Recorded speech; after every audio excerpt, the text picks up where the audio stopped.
Nakon 21 godine, Zrenjaninska voda više nije zabranjena za piće.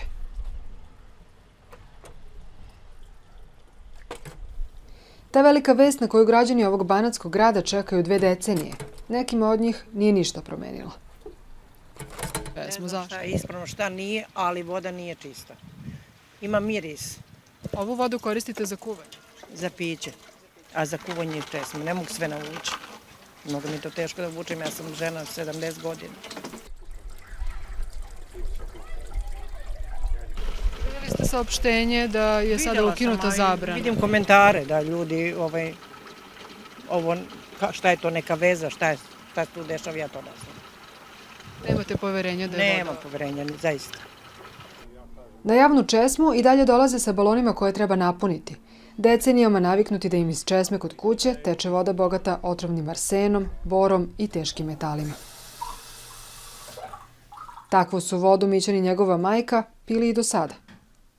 Pa ja sam uglavnom koristio tu vodu iz vodovoda zato što slaba su primanja, plaćam kiriju, imam bolesnu majku, tako da za mene bi bilo skupo da kupujem vodu. Balon vode za nas dvoje svaki dan da uzem 130 dinara koliko je, znači izađe par hiljada dinara što je meni puno. I sve vreme ste koristili ovu vodu iz voda? Da, pa pijem je otkad znam za sebe, da. Vest o ukidanju zabrane za upotrebu pijaće vode i on je dočekao nepoverljivo, jer je priča mnogo puta čuo slična obećanja. Znači, jako je bitno, 20 godina je zabrana, 20 godina se redovno vrše analize. Više nije obećanje. Sada je crno na belo, objašnjavaju u vodovodu, dok nam pokazuju rešenje o ukidanju zabrane. Mi smo predali pokrajinskom sekretarijatu, odnosno Odeljenju za sanitarnu inspekciju u Zrenjaninu, 36 izveštaja o ispitivanju prečišćene vode za piće iz gradske vodovodne mreže. U pitanju su uzorci uzeti u 3 dana sa 12 mernih mesta. Svaki od tih uzoraka detaljno daje sve informacije o mikrobiološkoj analizi, hemijskoj analizi i analizi na teške metale. Tako je doneta odluka da se zabrana iz 2004. godine stavi van snage, odnosno da se Zrenjaninska voda proglasi bezbednom za upotrebu. Građane je o tome najpre obavestio gradonačelnik na svom Facebook profilu. Tu informaciju izneli su gradski čelnici koji su prethodnih godina po mnogo tema nas slagali, između ostalog i o temi pijeće vode, tako da je prirodna reakcija većine nas da im ne verujemo. Nisu uzimani uzorci vode sa referentnih mesta, od krajnjih korisnika u stanovima, u kućama, nego sa hidranata na ulicama. Osim toga, uzorkovanje je vršeno u periodu od samo 5 dana.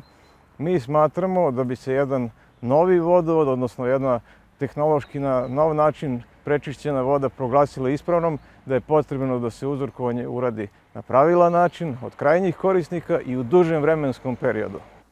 Ivan je deo organizacije Građanski preokret koja godinama ukazuje na nezakonitosti u postupanju lokalne vlasti po pitanju vodosnabdevanja. Zbog nepoverenja u reči čelnika Zrenjanina podneli su žalbu na rešenje o ukidanju zabrane, a najavljuju i krivičnu prijavu protiv sanitarnog inspektora te protiv arapske kompanije Metito koja vodu prečišćava. Reakciju traži i od Ministarstva zdravlja. Ministarstvo zdravlja je ovlašćeno kao drugostepeni organ da poništi rešenje pokrajinskog sanitarnog inspektora i to je ono što smo pravno jedino mogli da uradimo u ovom trenutku. Ukoliko to Ministarstvo zdravlja ne uradi, onda ćemo pokrenuti upravni spor.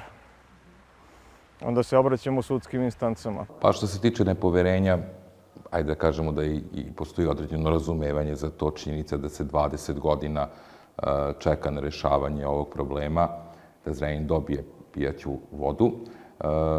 Činjenica jeste i to da se pitanje vode u Zrenjaninu koristilo u dnevno-političke svrhe, evo već 20 i više godina. Interesantan je podatak, to govori u prilog tome, interesantan je podatak 50% građana Srbije nema ispravnu vodu za piće, a kada god se pomene neispravna voda, uvek je tema bila, uvek se uzima kao primer Zrenjanin. U Zrenjaninskom vodovodu ipak napominju kako njihove i analize Gradskog zavoda za javno zdravlje pokazuju da je voda iz postrojenja za prečišćavanje od 21. maja u kontinuitetu dobrog kvaliteta. Objašnjavaju i zašto se uzorci ne uzimaju od krajnjih korisnika. Uzima se voda iz javne vodovodne mreže, dakle iz gradske mreže koju održava vodovod i kanalizacija. Od vodomera dalje ka objektu, to se zove unutrašnja mreža i za njeno održavanje nadležni su korisnici. Tako da uzimanje uzorka sa slavine u nekom domaćinstvu može da pokaže, kad uzimate uzorke na više mesta, možete da dobijete različite rezultate, odnosno ti rezultati zavise od kvaliteta unutrašnje vodovodne mreže koju održava sam korisnik.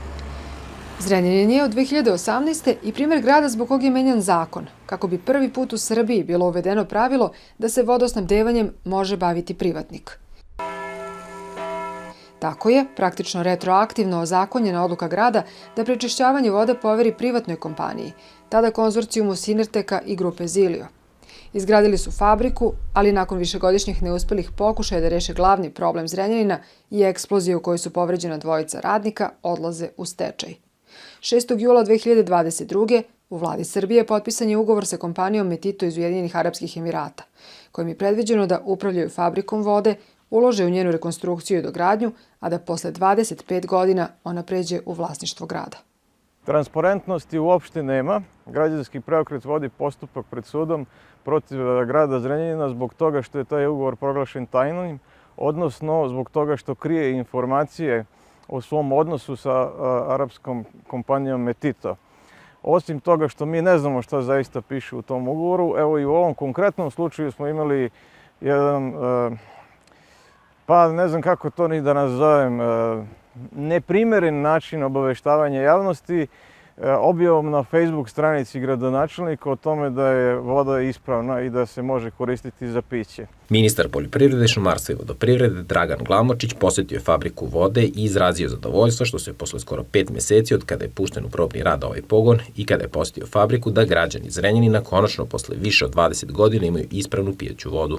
Više informacije o tehnologiji prerade vode i uvid u to kako fabrika danas izgleda javnost je dobila 17. oktobra, kada se, tokom posete zvaničnika, moglo čuti da su Republika, pokrajina i grad uložili 1,2 milijarde dinara, a Metito još 18,5 miliona evra u bušenje novih bunara, rekonstrukciju 20 km stare vodovodne mreže i automatizaciju sistema. Takođe, da je za preradu zrenjaninske vode primenjena i modifikovana tehnologija koju Metito koristi širom sveta, da je to pionirski poduhvat u Srbiji, kao i da očekuju stabilnost u narednih 25 godina, koliko traje koncesija. Sledeći korak biće, kažu, pitanje kako ovu prečišćenu vodu dovesti do meštana zrenjaninskih sela.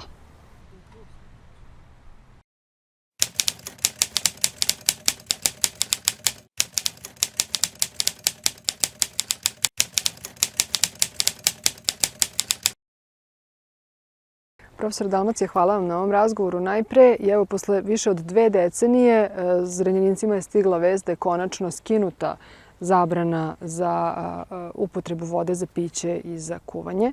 Kako ste vi kao stručnjak u ovoj oblasti koji problem vodosnabdevanja Zrenjanina dugo prati i dobro poznaje, kako ste razumeli, kako ste dočekali ovu vest? Te 2004. godine kad je donešena zabrana, baš sam sa ondašnjom pokrajinskom ministarkom za zaštitu životne sredine bio na televizijskom programu u Zrenjaninu. Bilo je priča o čišćenju vege, a onda smo usput nas i pitali za tako nešto. Onda sam ja rekao, vi to nećete rešiti za 6-7 godina, jer nemojte misliti da ćete sutra skinuti neko zabranu, jer to je zaista komplikovano. I stvarno se je desilo, 21 godina je prošla, dok nije ta zabrana skinuta i da se voda može koristiti. Inače, mi smo u međuvremenu preko projekta Eureka radili projekat za vodosnabdevanje Zrenjanina, gde smo predložili da se koristi izvorište koje je tu, a da bi bilo jeftinije da se dovede sa strane, da li od Banatske Dubice ili od Čente i tako dalje, voda i da se onda snabde cela opština Zrenjaninska. A kasnije smo to čak proširili na ceo srednje Banatski okrug, jer svi imaju isti problem i na taj način da smanjimo cenu vode. Međutim, to nije prihvaćeno ni kad smo uradili taj projekat 2008. i 2009.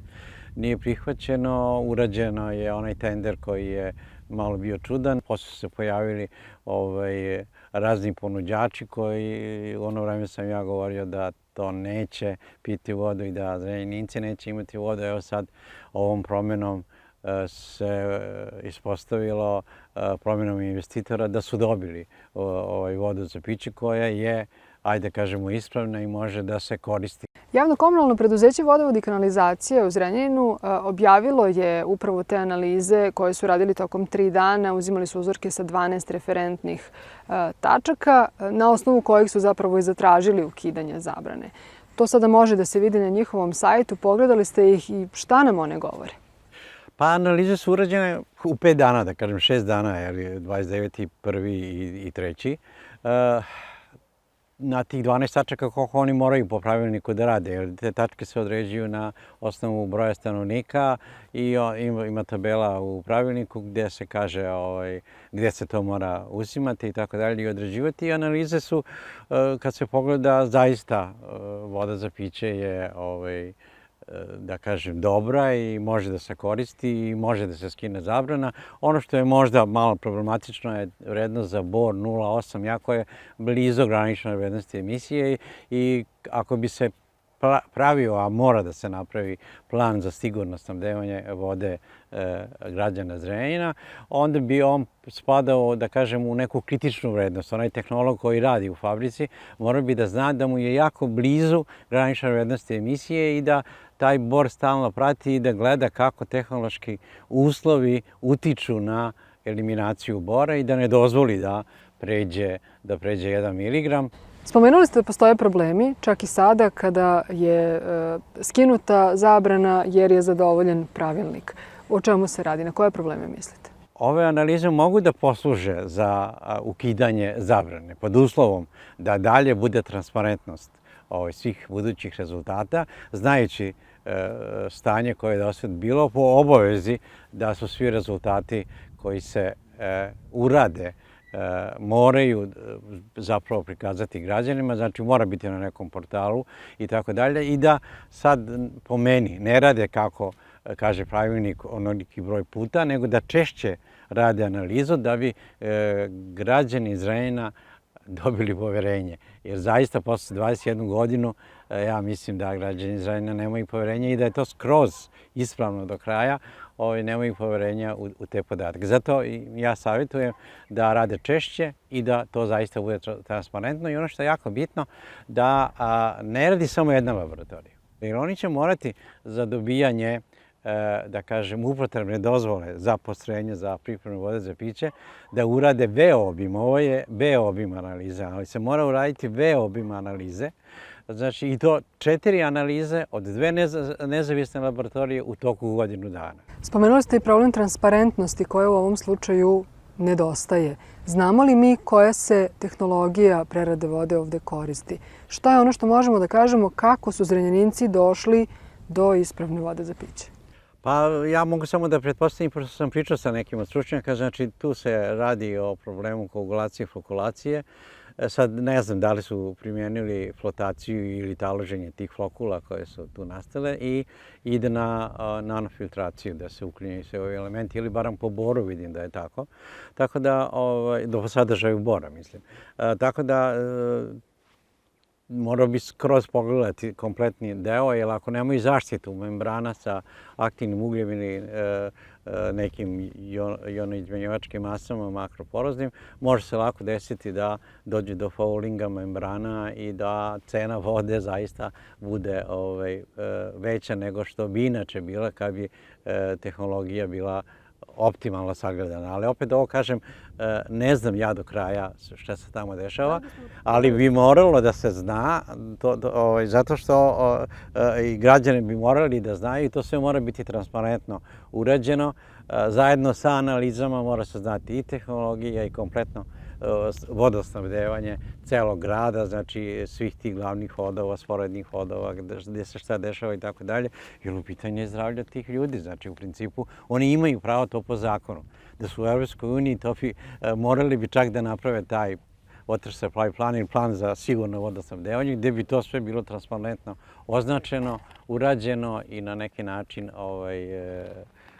dokazano da građani ne moraju da se sekiraju za svoje zdravlje pijući vodu iz Zrenjaninskog vodovoda. Hvala lepo na ovom razgovoru.